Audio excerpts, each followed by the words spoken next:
తోమ అడిగాడు, ఎక్కడికి వెళ్తావు యేసయ్యా అని. నేనే మార్గం, సత్యం, జీవం. ఆ ప్రశ్నకు జవాబిచ్చాడు. భారతదేశానికి వచ్చి ఆ ప్రశ్న అడుగుతున్న భారతీయులకు జవాబిచ్చాడు. అశ్వతోమ సద్గమయ, అయోమయంలో ఉన్నాను, సత్యం ఎక్కడ?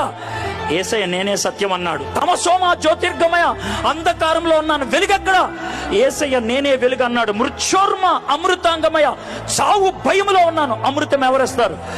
యేసయ్య అన్నాడు నేనే పునరుద్ధానాన్ని, నిత్య జీవాన్ని. యేసయ్య ఇచ్చిన సమాధానాన్ని పట్టుకొని భారతదేశానికి వచ్చాడు. యేసయ్య ఇచ్చిన అనుభవాన్ని పట్టుకొని భారతదేశానికి వచ్చాడు. భారతదేశానికి సువార్త బ్రిటిష్ వాళ్ళు తీసుకురాలా, భారతదేశానికి సువార్త అమెరికా వాళ్ళు తీసుకురాలా, భారతదేశానికి సువార్త ఐరోపా ఖండము నుంచి రాలా, భారతదేశానికి సువార్త ఆసియా ఖండము నుంచి తోమా తీసుకొచ్చితే వచ్చింది. భారతదేశానికి సువార్త వచ్చింది క్రీస్తు శకం 53 అక్టోబర్ నెలలో. దిస్ ఇస్ ప్యూర్లీ ఈస్టర్న్, ఈశాన్యంలో పుట్టింది. ఇది పాశ్చాత్యంలో పుట్టింది కాదు.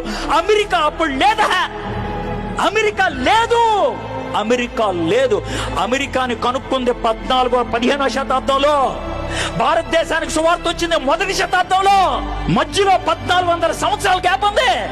దేవుడు భారతదేశాన్ని ప్రేమిస్తున్నాడయ్యా, నిన్ను ప్రేమిస్తున్నాడు, నన్ను ప్రేమిస్తున్నాడు. అందుకే తన శిష్యుని పంపించాడు భారతదేశానికి. మై ఫ్రెండ్స్, ఖచ్చితంగా చెప్తాను, దేవుడికి తెలుసు భారతదేశం ఒక రోజుకి ప్రపంచంలో నంబర్ 1 దేశం అవుతుందని జనాభాకి. అందుకే సువార్త ఎక్కడ బోధిస్తే ప్రపంచంలో ప్రతి 7వ వ్యక్తికి సువార్త అందుకుంటది. నేను సువార్త అందించేది డబ్బుల కోసం కాదు, సువార్త అందించేది పేరు కోసం కాదు, సువార్త అందించేది నీ మతం మార్చడానికి కాదు, సువార్త అందించేది నీ బతుకు మారడానికి. That's all.